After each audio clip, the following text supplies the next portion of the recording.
2026 A level ICT paper එක හැදෙන්නේ කොහොමද කියන එක අපි මේ වීඩියෝ එකේ කතා කරමු. ඒත් එක්කම මේ අන්තිම දවස් කීපේ ඒකට ඔයගොල්ලෝ ලෑස්ති වෙන්න ඕනේ කොහොමද? ඉන්න තැන ඉඳන් තව ටිකක් ලකුණු ටික වැඩි කරගන්න ඔයගොල්ලෝ හදාගන්න ඕන ප්ලෑන් එක මොකක්ද කියන එකත් මම මේ වීඩියෝ එක ඇතුළේදී කතා කරනවා. එතකොට මුලින්ම අපි අරගත්තාම ස්ට්‍රක්චර්ඩ් පේපර් එක ස්ට්‍රක්චර්ඩ් පේපර් එකේ ප්‍රශ්න හතරක් එනවා සාමාන්‍ය විදියට.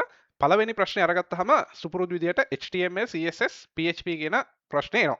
එතකොට මේකෙදී අර සාමාන්‍ය විදියට ඔයා CSS බේසික් දේවල් ටික කවර් කරගෙන තිබ්බොත් ස්ට්‍රක්චර්ඩ් පේපර් එකේ එන මේ CSS කොටස කවර් කරගන්න පුළුවන්. හැබැයි මේ පාර අපේ එසේ එකෙත් මේ විදිහටම මේ ස්ට්‍රක්චර් එකේම CSS PHP HTML තියෙන එසේ ප්‍රශ්නයක් එන්න පුළුවන්. එතකොට මේ ප්‍රශ්න දෙකම આવොත් මේ අපේ ස්ට්‍රක්චර්ඩ් එකට එන ප්‍රශ්නේ පොඩ්ඩක් බර අඩු වෙලා ඒකට අර 2025 වුණා වගේ SQL හරි එහෙම නැත්නම් යුනිට් 1 එකකින් හරි තව පොඩි කොටස් තියරි කොටස් ටිකක් එකතු වෙන්න පුළුවන්. එතකොට ඔයා මුලින්ම ફોකස් කරන්න ඕනේ අනිවාර්යයෙන්ම PHP ටික ඉවර කරගන්න ඕනේ. එතකොට PHP ටික අරගත්තාම PHP වල ප්‍රශ්න එන විශේෂිත ෆෝමැට් එකක් තියෙනවා. අපි අපේ 40 days program එකේදී සහ කලින් අපි කරපු 10 weeks program වලදී මේක ඩිස්කස් කරා. PHP වල ප්‍රශ්න හැදෙන ෆෝමැට් එකක් තියෙනවා.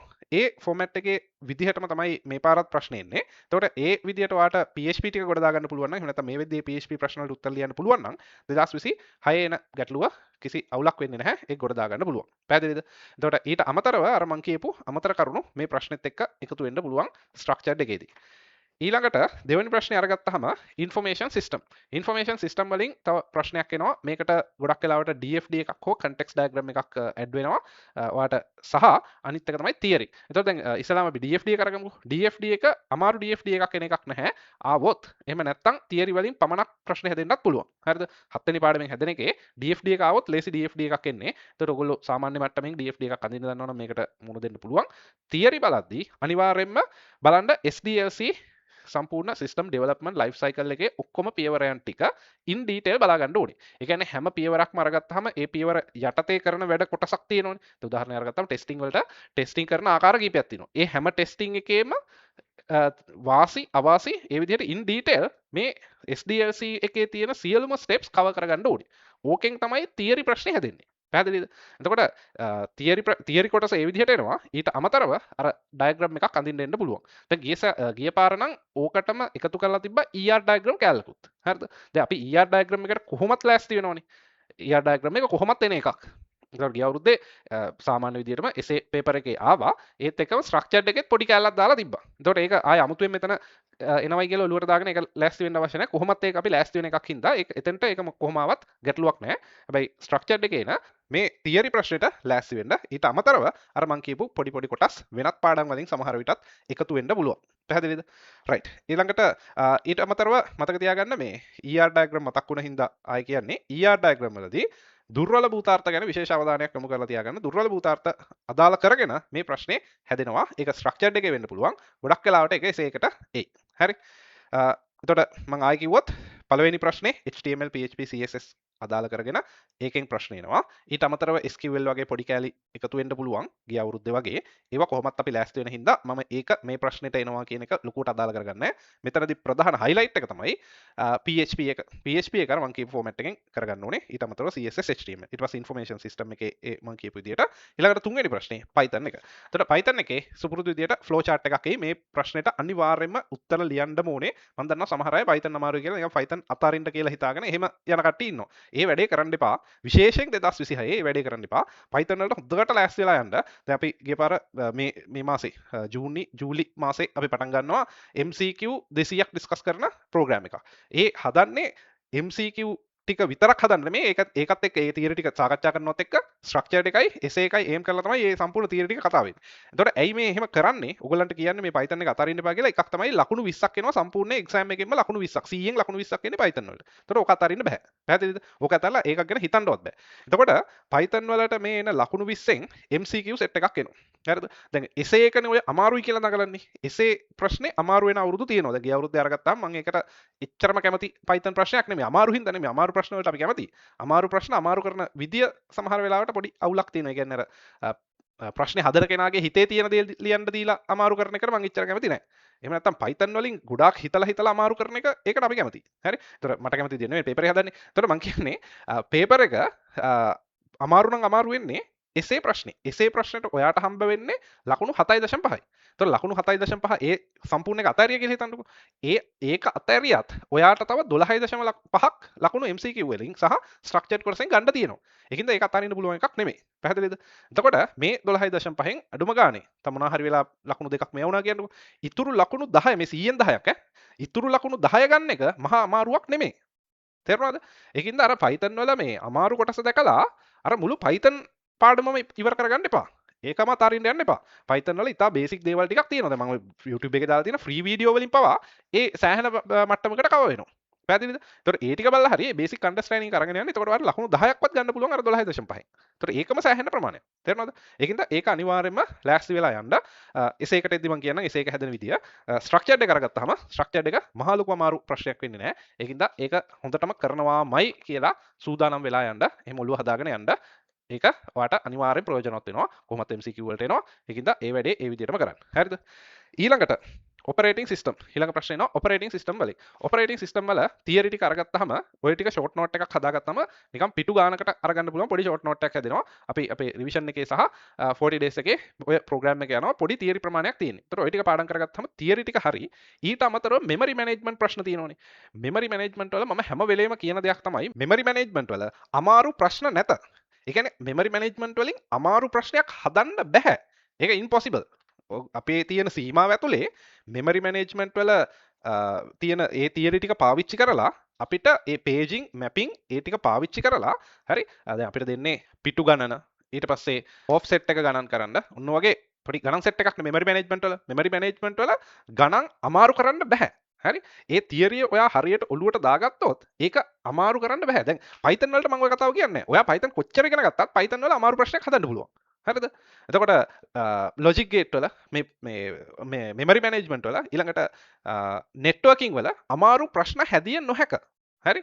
එතකොට දැන් මම දෙන ප්‍රශ්න හතරක් කරොත් අපි රිවිෂන් එකේ හරි දැන් අපි පටන් ගන්න යන 40 days එකේ හරි ඔයාට දෙන ප්‍රශ්න හතරක් කරොත් ඒ ප්‍රශ්න හතර පුළුවන් නම් එතනින් එහා අමාරු ප්‍රශ්නයක් හදන්න බෑ.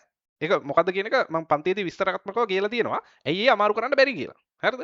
ඉතින් ඒකින්ද ඒව කිසිසේත්ම මට බැරි වෙන්න විදිහක් නැහැ. Python බැරි වුණොත් මට ඒක හිතා ගන්න පුළුවන්. රයිට්. Python අමාරු සීමාව හිතා ගන්න බෑ. Arduino වාට බැරුව ගියොත් මට හිතා ගන්න පුළුවන්. ඒක ගැටලුවක් නැහැ. ඒවට අපි ෆයිට් කරන්න ඕනේ ලකුණු අරගන්න. හරිද? මේවා මේ නිකන් තියෙන ලකුණු. මේ ලකුණු ටික අරගන්න වීඩියෝස් 3ක් බලපුවාම ඇති. හරි? උපරිම වීඩියෝස් 3ක් දැන් අපේ 10 weeks program එකේ ඔය memory management cover කරගන්න උපරිම වීඩියෝස් 3ක් ඇති. හරි නෙට්වර්කින් ටික කවර් කරගන්න මට මතක විදිහට ඒ ටික මම මේ ෆ්‍රී දාලා තියෙනවා මගේ YouTube channel එකේ නෙට්වර්කින් කවුරු හරි බැරි නම් මම නෙට්වර්කින් වලට ආවම මම කියන්නම් මේ IP address බැරි නම් ඒ ටික කවර් කරගන්න උපරිම වීඩියෝස් 5ක් ඇති VLSM එක්කම ඒ ටිකෙන් ලකුණු ටික අරගන්න පුළුවන් එතනින් හා අමාරු කරන්න බෑ ඒ ප්‍රශ්න හරි ඒකින්ද මේවා අතාරින්න කියලා හිතන්නවත් එපා හරි එතකොට OS වල තියරි කොටසයි ඔන්න ඔය මං කියපු මෙමරි මැනේජ්මන්ට් ඔන්න ඔය කොටසයි බලාගත්තා නම් ඒ වැඩේ ගොඩ දාගන්න පුළුවන් එතකොට ඔය ස්ට්‍රක්චර්ඩ් එකේ එන ප්‍රශ්න හතරට ඔයාට ලකුණු එකකට ලකුණු 10 ගානේ 40ක් හම්බෙලා එක දෙකට බෙදනවනේ. ඒතර ලකුණු 20ක් හම්බ වෙනවා. පැහැදිලිද?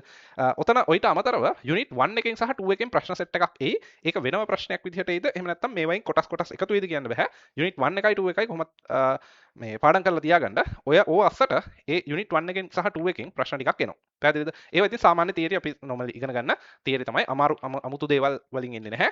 ඒක ගැන ලොකුවට worry වෙන්න දෙයක් නැහැ. අපි සාමාන්‍ය දන්න ඒ කියන්නේ මේ වෙද්දී ඔයා papers කරලා තියෙනවා නම් රිවිෂන් ටික කරලා තියෙනවා නම් ඒ වගේ කතා කරපු මේ papers වල හැමදාම කතා කරන ප්‍රශ්න ටික තමයි එන්නේ. හරිද? ඒතර මම හිතනවා අපේ පන්තිය නම් අපි කතා කරා සහ ඔබ වෙන පන්තියක නම් ඉන්නේ ඔබේ ගුරුවරයා ඒ papers වලට අදාළව ඒ ටික කතා කරලා ඇති කියලා. ඒතකොට ඒ unit 1 2 වලට අදාළ ඒ ප්‍රශ්න ටික කොහොමත් MCQ වලට එනවා. මෙතනත් ඒ ටික පොඩ්ඩක් බෙදිලා ගිහිල්ලා ඒ ප්‍රශ්න ටික එන්න පුළුවන්. හරිනේ? right. ඊළඟට ඒතකොට ඒ structure එක ගැන. හරි? ඊළඟට එසේ එකේ සුපුරුදු විදියට පස්වෙනි ප්‍රශ්නේ ලොජික් ගේට් එකනේ. ඒක ඉතින් හැමදාම අවුරුද්ද මේන එක මහ ලොකු දෙයක් නෑ. ලොජික් ගේට් එක එනවා. ලොජික් ගේට් එකේ හොඳට බලාගෙන යන්න සමීකරණ සුළු කිරීම. ඒක අපරාධ මේ මහ ලොකු අමාරු වැඩක් නෙමෙයි. සමීකරණ සුළු කිරීම කියන එක පොඩ්ඩක් බලාගෙන යන්න නියමයන් ටික දාලා විශේෂයෙන් විඝටන නියමය. හරිද?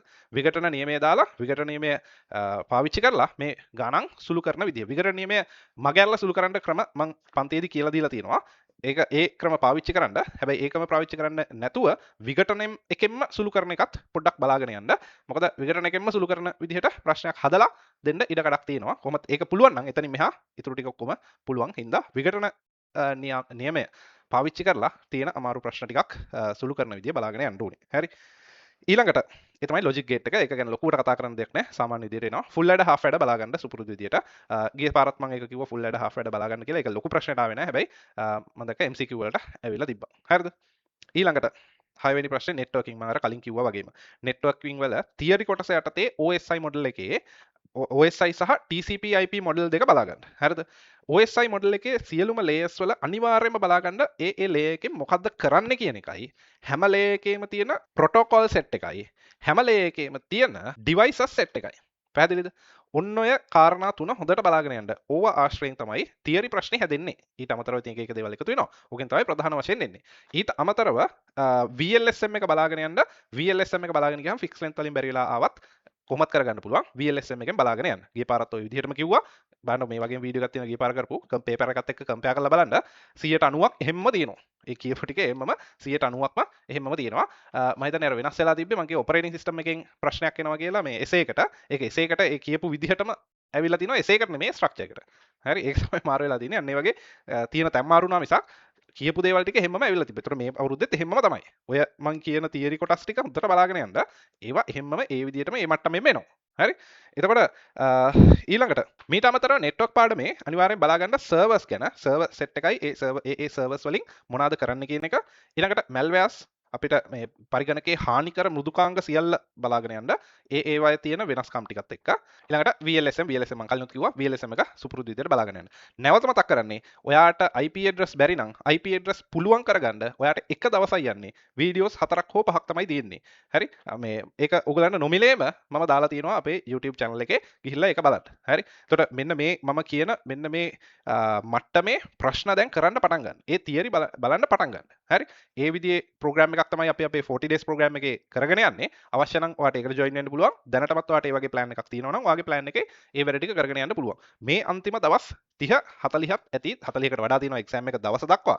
අපි මේ 40 days එක අර එක්සෑම් එක දවසෙන් ඉවර මේ කියන්නේ දවස් 40න් ඉවර කරන්නේ එක්සෑම් එක දවස වෙනකන් තියෙනවා. දැන් ඔයාට ඔයාගේ වැඩ ටික කම්ප්ලීට් කරලා ඒකක් මට්ටමට එන්න තමයි ඔය 40 days එක හදන්නේ. එක්සෑම් එකේ 2026ට මට්ටමට එන්න. ඊට පස්සේ එතන ඒක ඔයා අපි හිතමුකෝ අගෝස්තු 1 වෙනිදා වෙද්දී ඉවර කරගත්තා කියලා. එදා ඉඳන් එක්සෑම් එක දවස දක්වා අගෝස්තු අන්තිමනේ මේ IT තියෙන්නේ.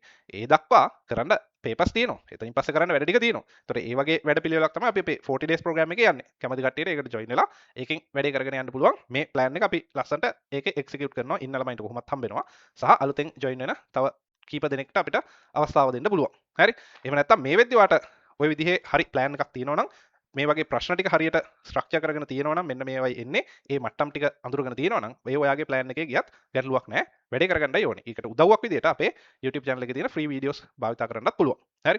එතකොට විශේෂයෙන් networking එක අනිවාර්යෙන් ගොඩ දාගන්න පුළුවන්. ඒ අපි දාලා තියෙන videos වලින් පිට IP address ගානක් එන්නේ නැහැ. ඒක 100ට 200ක් guaranteed. හරි. හරි. ඊළඟට හත්වෙනි ප්‍රශ්නේ Arduino ඊට පස්සේ ICT in business සහ ඒජන් ඩයග්‍රම් වලින් හැදෙන්නේ. එතකොට ඔය තුනම හෝ ඔය තුනෙන් ගොඩක් වෙලාවට දෙකක් එකතු වෙලා තමයි මේ ප්‍රශ්නේ හැදෙන්නේ. දැන් ගිය අවුරුද්දේ නම් Arduino ප්‍රශ්නේ ආවේ නැහැ. මේ අවුරුද්දේ සමහර විට Arduino එක දාන්න පුළුවන්. එතකොට ICT in business කියන කොටස ආවොත් ICT in business කියන පාඩමේ ලොකුවට කතා කරන්න දෙයක් නැහැ. අපි හිතන්නේ මම හිතන්නේ අපේ පන්තියේ ඕක කව කරන්න වීඩියෝස් දෙකයිද කොහෙද තිබ්බේ. ඒකෙන් කවයි ඊට පස්සේ ප්‍රශ්න තමයි කතා කරන්නේ. ඊට පස්සේ මේ ඒකේ ව්‍යාපාර ගනුදෙනු වර්ග ටිකයි ව්‍යාපාර සංවිධාන වර්ග කියන ඒ දෙකක් මේ විදිහට දන්නවා ඇතිනේ. එතකොට ව්‍යාපාර වර්ග ටික මොනවද? ඊට පස්සේ ව්‍යාපාර සංවිධාන වර්ග මොනවද? ඒ වෙනස්කම් මොනවද? ඊට පස්සේ ඒ ආශ්‍රිත තියෙන තියරි ටික බලා ගන්න හරි ලේසි පාඩමක් ලේසියෙන් ගොඩ දා ගන්න පුළුවන්. හරිද? ඒකෙන් ප්‍රශ්න එනවා. ඊළඟට නිව්ට්‍රෙන්ස් එකේ ඒජන්ට් ඩයග්‍රෑම් අඳින එක හොඳට බලා ගන්න. ඒජන්ට් ඩයග්‍රෑම් කීපයක් අඳින්න කීපයක් අඳාම ඒකේ මේ ලොකු නීති නැහැනේ. අර ER ඩයග්‍රෑම් අඳිනවා වගේ එහෙම නැත්නම් DFT අඳිනවා වගේ ලොකු නීති නැහැ. මේ ඒජන්ට් ඩයග්‍රෑම් එකක් අඳිද්දී. ඒජන්ට් ඩයග්‍රෑම් එකේ තියෙන ප්‍රශ්න අඳුරගත්තා. ඒ ඒජන්ට්ස්ලා ටිකව ලින්ක් කරන්න තියෙන්නේ. ඒකට අදාළ තියරි ටික හරියට සහ ප්‍රශ්න කීපයක් සාකච්ඡා කරලා තියෙනවා නම් ඔයාට ඒ ඒජන්ට් ඩයග්‍රෑම් එක අඳින එක ලොකු දෙයක් නෙවෙයි. හරි. ඊට අමතරව තේරුම් ගත යුත්තේ ඒජන්ට් කියන්නේ කවුද කියන එකයි ඒ ආශ්‍රිත තියරි ටිකයි තමයි තේරුම් ගන්න ඕනේ. ඒතර ඒ දෙකෙන් ප්‍රශ්න આવොත් ලේසි. Arduino එක આવොත් අපි සාකච්ඡා කරලා තියෙනවා සාකච්ඡා කරලා ඇති මේ විදි කරලා ඇති සෙන්සර්ස් කීපයක්. අන්නේ සෙන්සර්ස් වලට අදාළව ප්‍රශ්න આવොත් හරියටම කරන්න පුළුවන්. ඊට අමතරව මොනවා හරි අමාරු දේවල් ටිකක් ආවොත් අන්න බැරි වෙන්න පුළුවන්. හරි. ඒක මම කියන්නේ අර මේ Arduino වගේ එකකින් මෙන්න මේකමයි එන්නේ. අර IP address වගේ confidently කියන්න බෑ. මෙන්න මේකමයි එන්නේ මෙහෙමමයි එන්නේ කියලා කියන්න බෑ. ඒකෙන් එක එක දේවල් වෙනස් වෙන්න පුළුවන්. අපි ඉගෙනගෙන තියෙන පරාසෙන් ආවොත් හරි. හරි. එහෙම නැති වුණොත් දන්නේ නැහැ ඉතින් කරන්න දෙන්නේ නැහැ. හරි. ඉතින් අවශ්‍ය පරාසය උගන්වලා තියෙන්නේ. නමුත් මම කියන්නේ ඒ වයින් අමතර දේවල් දාන්න පුළුවන්. Python උත් එහෙමයි. කොච්චර ඉගෙනුවත් අලුත් දේවල් අලුත් ප්‍රශ්න අලුත් යෙදීම් හදන්න පුළුවන් ওই පාඩම් වලින්. හරි. හරි. එතකොට ඒ තමයි 7 වෙනි පාඩම. 7 වෙනි ප්‍රශ්නේ. ඊළඟට 8 වෙනි එක Python. දැන් මම කලින් කිව්වනේ Python structured එක අනිවාර්යෙන් කරන්න ඕනේ. MCQ ටික කරන්න ඕනේ. එසේ එක මම කිව්වේ 2025 ආපු එක එච්චරම මට සාපේක්ෂව මගේ පෞද්ගලික මතය වෙන අය එහෙම නැති වෙන්න පුළුවන්. මට සාපේක්ෂව මගේ පෞද්ගලික මතය සාර්ථක ප්‍රශ්නයක් නෙවෙයි. ඒක අමාරුයි තමයි. අමාරු කරලා තියෙන්නේ අර මේ ඒ හිතේ තියෙන දේවල් ටික ලියන්න කියලා මිසක් නැතුව Python වලින් තර්කානුකූලව අමාරු කරලා නෙමෙයි. එතකොට මේ ප්‍රෝග්‍රෑමින් කියන්නේ එහෙම මේ කවුරුත් හිතේ තියෙන දේවල් ලියන එකක් නෙමෙයි. තර්කානුකූලව අමාරු දේවල් ලේසියෙන් සොෆ්ට්වෙයාර්ස් බවට පත් කරන එක. එතකොට ඒ වයින් අමාරු කරාට කමක් නැහැ. තර්කානුකූලව හොඳට හිතන්න පුළුවන් වෙන මට්ටමට අමාරු කරාට කමක් නැහැ. එතකොට මම හිතනවා ඒ වැරද්ද නිවැරදි කරලා තර්කානුකූල ඉස්සරහම ප්‍රශ්න තිබ්බේ හොඳ ඒවා. අන්න ඒ වගේ එකක් එයි කියලා මට හිතෙනවා. හරිද? එතකොට මම ආයෙ කියන්නේ මට ඕන විදිහට ප්‍රශ්න හදන්නෙත් නැහැ. ඒ මගේ පෞද්ගලික මතය විතරයි. හරි. එතකොට Python වල Python ලේසි ප්‍රශ්නයක් මේ අවුරුද්දේ එයි. ඒකින්ද Python අතරින්ද බලාගෙන යන්න එපා. හරි. හොඳට ෆ්ලෝ chart ටික බලාගෙන යන්න, ෆයිල් ලින්කින් බලාගෙන යන්න. ඊට අමතරව for loop සහ while loop ටික බලාගෙන යන්න. ඔය ආශ්‍රයෙන් ප්‍රශ්නයක් එයි. වැඩේ ගොඩ දාගන්න පුළුවන් වෙන මට්ටමේ. හරිද? එතකොට ඒකින්ද Python එක අතරින්ද බලාගෙන යන්න එපා. ඒ වෙලේ කියවලා ඔයාලට හරියන්නේ නැති ප්‍රශ්නයක් නම් අතාරින එක වෙනම එකක්. හරිද? එහෙම නැත්තම් අනිවාර්යෙන් ඒක ලියනවමයි කියලා හිතේ තියාගෙන යන්න. කිසිම ප්‍රශ්නයක් කොහොමත් අතාරින්න බලාගෙන යන්න එපා. මෙහෙදි ඒ වෙලේ කියවලා අතාරින එක වෙනම එකක්. හරිද? ලෑස්තිලා යන්න ප්‍රශ්න 10ටම උත්තර ලියන්න. උත්තර ලියද්දි වාට තේරෙයි මෙන්න මේක හරියන්නේ නැහැ කියලා. එතකොට ලියද්දි මේ පේපර් එක කියවද්දි ඒ වගේ ප්‍රශ්න අතාරිනවා මිසක් කලින් ලෑස්තිලා ප්ලෑන් කරලා යන්න එපා ප්‍රශ්න අතාරින්න. හරි? එතකොට Python එකට ලෑස්ති වෙලා යන්න. ඒකත් අපි දැන් අපේ MCQ ප්‍රෝග්‍රෑම් එක යටතේ මේකට අදාළව ගොඩක් දේවල් තව කතා කරනවා. හරි? ඊළඟට 9 වෙනි එක ER diagram එහෙම නැත්නම් මේ database පාඩමේ එන සරල කොටස් ටිකක් තියෙන එකක් තමයි ER diagram එක. මම කිව්වා structured එකකට පොඩි කොටසක් දාන්න පුළුවන් කියලා. ER diagram එක එනවා. ඊට පස්සේ ER diagram එක අපිට වගු බවට හරවන්න කියනවා. ඊට පස්සේ ওই වගු ටික SQL පාවිච්චි කරලා හදන්න කියලා කියනවා. එහෙම නැත්නම් අර වගු ටික ආයි normalize කරන්න කියලා කියනවා. කොහොමද ER එකෙන් ගත්තන් පස්සේ ආයි normalize කරන්න දෙන්නේ නැහැ. normalize වෙච්ච ඒවා තියෙන වෙනම වගුවක් තමයි හිට දෙයි. හරිද? එතකොට normalization part එක පුළුවන් කරගන්න ඔයාලට එක වීඩියෝ එකයි යන්නේ. හරි? මගේ තියෙන්නේ එක වීඩියෝ එකයි normalization වලට. ඒ කියන්නේ ඒ වීඩියෝ එකෙන් normalization පුළුවන්. එච්චරයි. ඉතා සරලයි. ඒ වීඩියෝ එක බලන්න පස්සේ ඒක ෆ්‍රී දාලා තියෙනවා ගිහලා බලන්න. හරි? ඒ වීඩියෝ බලන්න පස්සේ normalization පුළුවන්. එතනින් පස්සේ අපි පන්ති කරන්නේ ගණන් හදන එක. ආය normalization කිය උගන්නන්නේ නැහැ. එක වීඩියෝ එකයි. හරි? මම දැක්ක ඒක මේ දැන් 50000කට ලඟ වෙන්න බලලා තියෙනවා. සහ ගොඩක්ම බලන්නේ මේ යුනිවර්සිටි ළමයි. මොකද යුනිවර්සිටි ස්ටුඩන්ට්ස් ලාට ඒක normalization තියෙනවා. ඉතින් ඒගොල්ලන්ට එහෙම උගන්නන්නේ නැහැ නේ කැම්පස් වල ලොකුට. ඒගොල්ලෝ ඔය බලලා තමයි ගොඩ දාගන්නේ. ගොඩක් කමෙන්ට්ස් මම දැක්ක දාලා තියෙනවා. එක වීඩියෝ එකයි. ඕකෙන් තමයි ගොඩ දාගන්න තියෙන්නේ. තේරුණාද? ඒකෙන් ගොඩ දාගන්න ඊට පස්සේ එක්සෑම් එක දීලා උත්තර ලියන එච්චරයි. ඊට අමතරව ඉතින් අර ප්‍රශ්න ටිකක් කරලා තියෙන්න ඕනේ.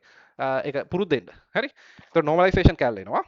SQL ටික අපි සාමාන්‍යයෙන් කතා කරන බේසික් දේවල් ටික තිබ්බහම ඇති. SQL වල අතිශය අමාරු දේවල් මේ ටච් කරන්න යන්න අවශ්‍ය වෙන්නේ නැහැ. මෙතන තියෙන ප්‍රශ්නේ මේ වලට උත්තර ලියන්න. අතිශය අමාරු කියලා කියන්නේ මේ අර මේ ටේබල් දෙක තුනක් ලින්ක් කරන එහෙම දේවල් මේව කරන්න යන්න අවශ්‍ය වෙන්නේ නැහැ.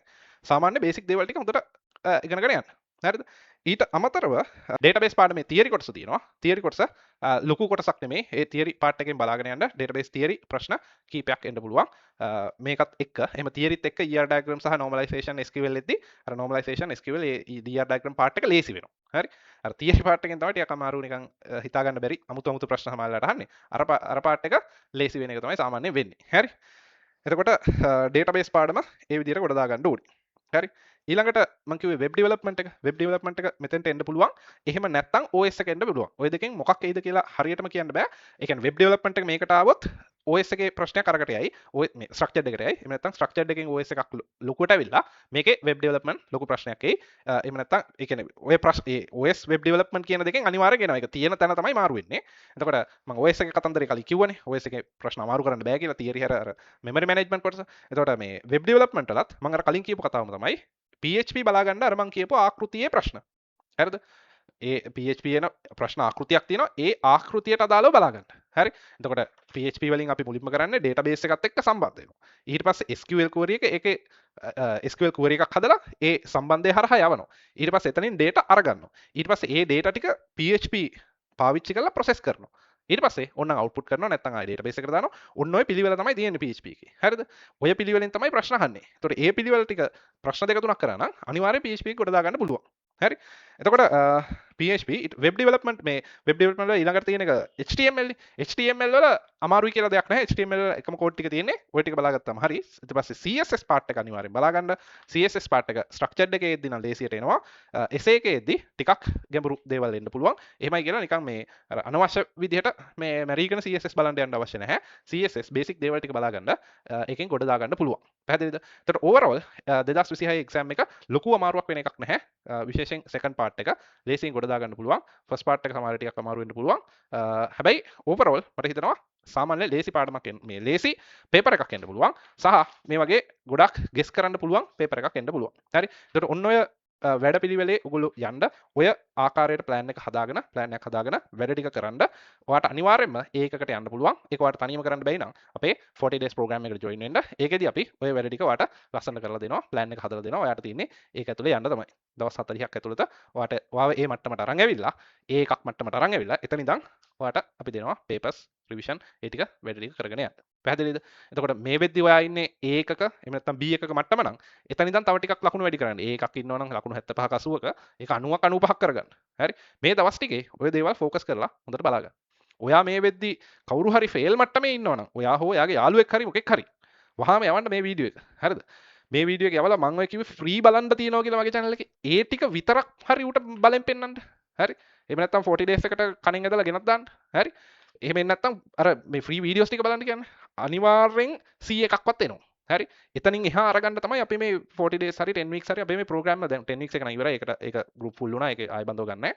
40 days එක විතරයි දැන් තියෙන්නේ. අපි මේ දතකට කාගෙන try කරන්නේ මේ අන්තිම දවස් ටිකේ ඔය ඉන්න ළමයි ටික කොහොම හරි B එකයි A එකකට තාලු කරන්න. ආයි C මේ C එකක් S එකක් ගැන හිතන්නවත් දෙයක් නැහැ. හරි. C එකටයි S එකටයි එන දේවල් ටික දැන් මම කිව්වේ. ඔය ටික බලාගෙන ඒ කියන්නේ මේ එන ප්‍රශ්න ටික කියන්න පුළුවන් නේ.